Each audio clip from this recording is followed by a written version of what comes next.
If only I knew what kind of fucked up rabbit hole I was crawling into when I first saw those things on Mars. Well, when you enter this kind of work, you acknowledge that you're not getting out of it.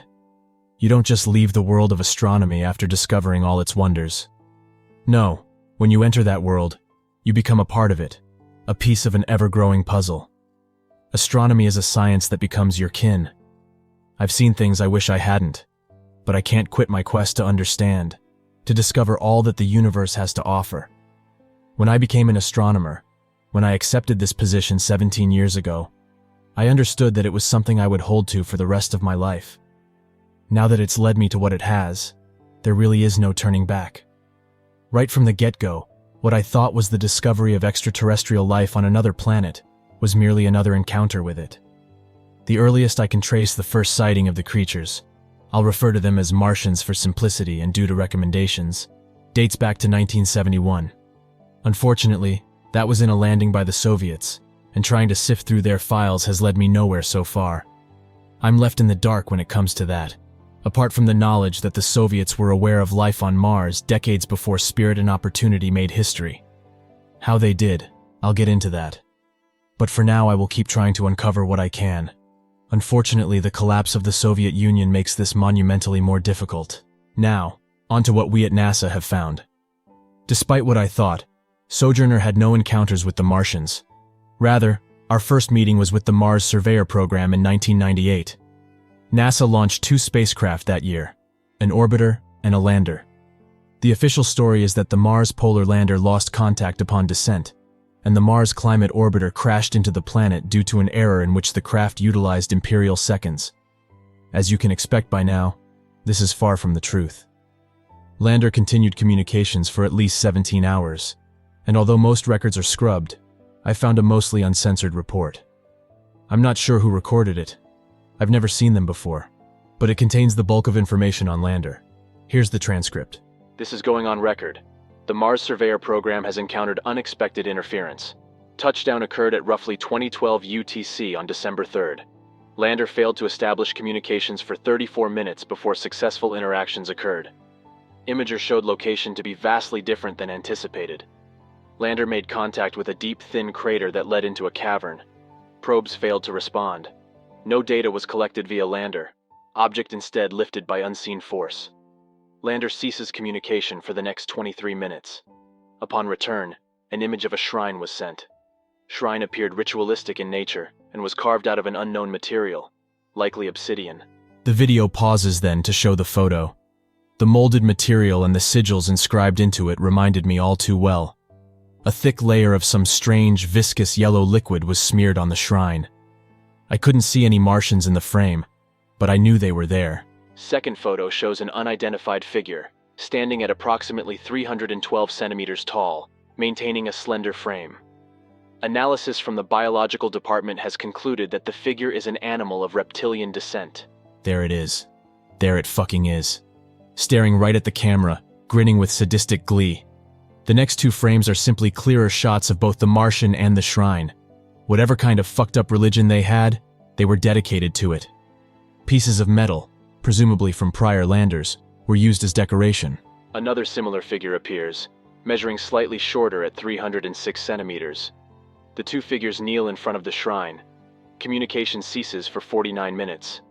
When it resumes, Lander has been moved back, giving it a clear view. Yet another figure is standing at the altar with a lowered head. Figure turns to face the camera. This one was odd. Markings were present along the creature's scales, for what purpose we'll get into later. The next few frames are simply more shots of this specific individual. Strangely, there's no malice in this one, merely a solemn gaze into the lens.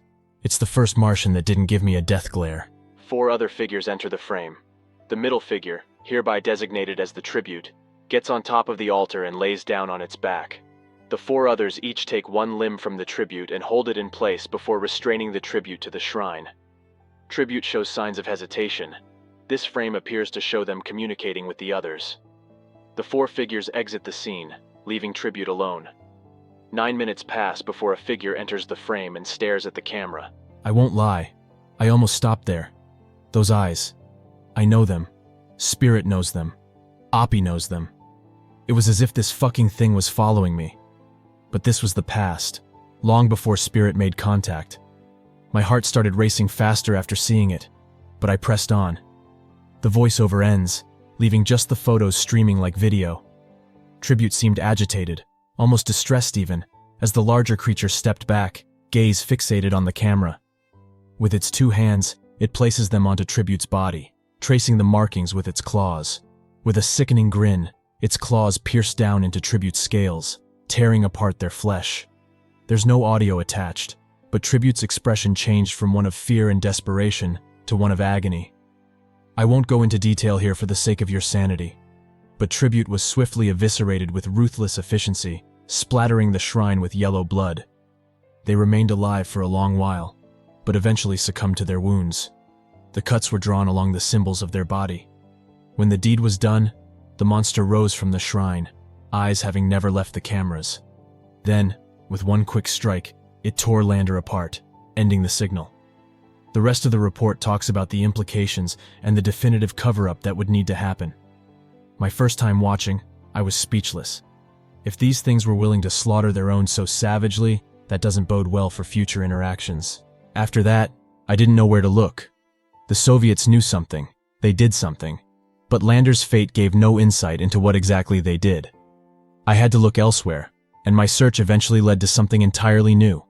A completely off-the-records mission, one that was never revealed to the public, let alone what she had found. It was a rover, crafted to follow up on Lander's findings, and this lone adventurer went unnamed. I've decided to name her Journey. It just felt wrong for any rover to go as just a statistic. Journey was secretly launched on January 29, 2000. Her destination was the same as Lander's. Her cameras were much more equipped. They were capable of sending an actual live feed, rather than static images. She made touchdown in mid-February, quickly moving to where Lander had fallen. There's no report on this one, only video files and pictures. For the first 3 days, she just travels, finally finding the shrine late the third night. The blood was dried out by now, scarcely any evidence of the slaughter before. Journey continued to explore the shrine, finding smaller altars and very familiar obsidian rocks. For a large chunk of the footage, no life is seen. Eventually, Journey makes her way down a small and cramped corridor before reaching an expansive open room. Hanging from the rocky ceilings sat dozens of bioluminescent flora, each glowing shades of blue, some dimmer than others. The soil beneath was coated with a dim red grass.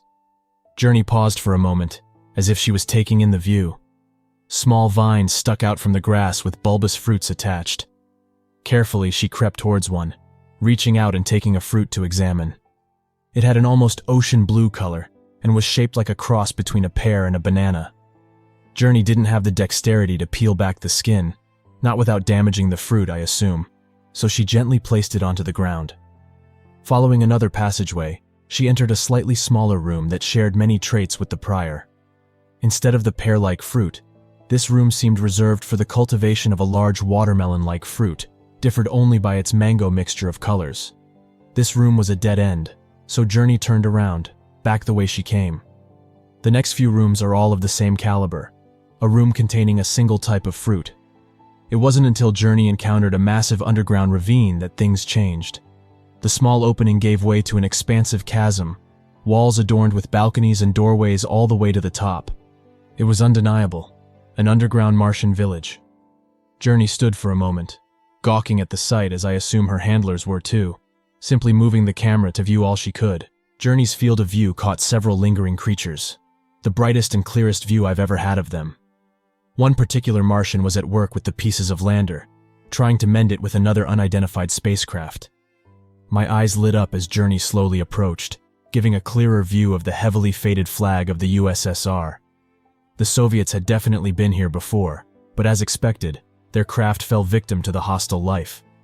Despite the danger presented, Journey pushed forward until you could see the glimmer of the Martian's eyes. Like Tribute, this one, I'll call him Mechanic, was contrary to the typical malicious glare of his kin.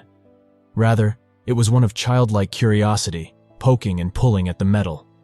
When Mechanic finally noticed Journey, they simply sat as the rover approached, arm extended. Mechanic pressed both of their tails against the rover in what I assume is a greeting, before turning their attention back. Fascinatingly enough, most of the Martians that interacted with Journey did so positively. It's surreal seeing them act so jovial to something they gleefully destroyed. Venturing further into the village, the rover found a small, icy blue pond. A quick analysis confirmed it was water, incredibly pure water at that.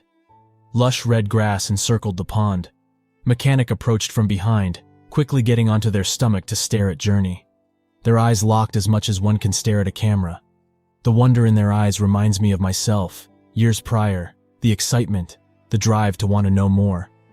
It almost made me forget about what I had seen them do. It probably would have, if not for what happened next. Mechanic's attention was drawn away suddenly by a loud sound perhaps, and Journey followed suit 6 minutes later.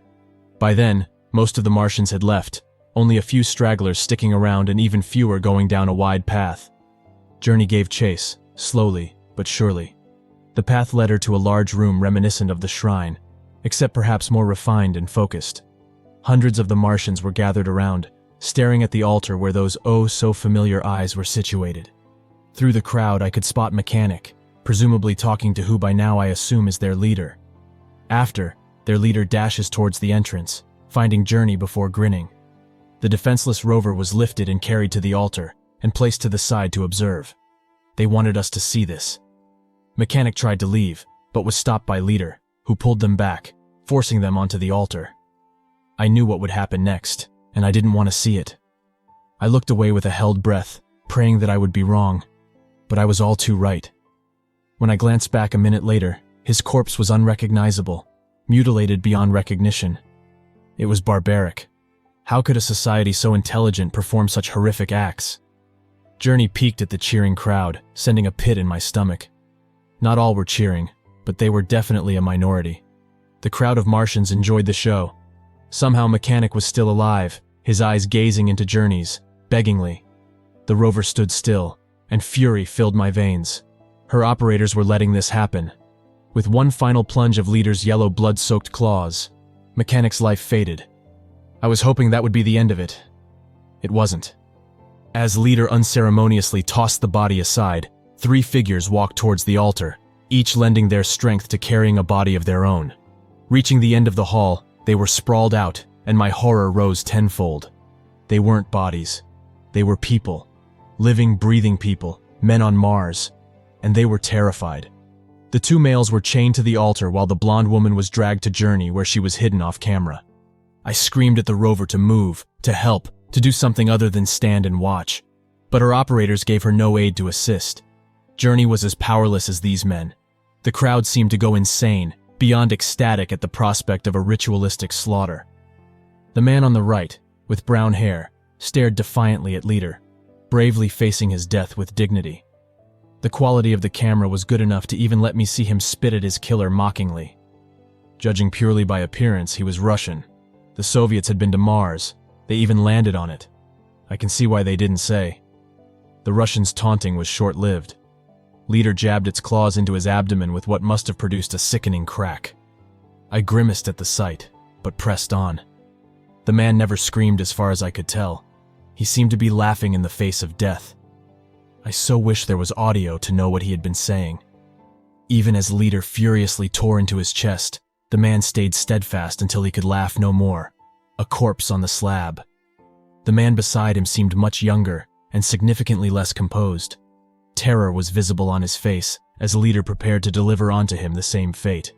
His eyes made contact with Journey, her lenses echoing the apathetic stance of her operators. The second man had no time to beg. Leader cracked open his chest, bursting it open like a newborn xenomorph would hatch from its host. The man thrashed, kicked, screamed, cried. It made no difference. Leader didn't care, and neither did the operators. Journey sat there, forced to watch along with the woman. The man's torment didn't last long. Mercifully, he died quick. Leader stepped back, hunching over with its head pointed up. It unhinged its jaws in what I can only imagine was an unholy roar of sadistic pride. The crowd was pleased to say the least. Leader went on to drag out the woman, who had tears in her eyes, forcing her to stare at the camera. She shook her head, reluctant of something, but her resistance was put to an end with Leader's razor-bladed tail slicing across her back. She fell over, blood pouring out her back, before picking herself up, emotion draining from her face. She says something, her body trembling, before the feed finally cuts out. Journey's end. The first time I saw that, I was distressed. I was scared. I was enraged. I didn't even try to think about what she had said. The next day I watched it again, preparing to transcribe it. It was only then my interest took note. Leader wanted her to say something. It was most definitely in Russian, a language I'm not fluent in, let alone reading lips alone to understand. I've given it my best shot, and, well, there's no question about it. I have to find out what the Soviets found. I have to find out what they did. I'm too deep into this now, and hell, I probably know enough to where I might actually be in real danger now, especially with all I'm revealing. But the world needs to know. You have to know what she said. This is all our fault.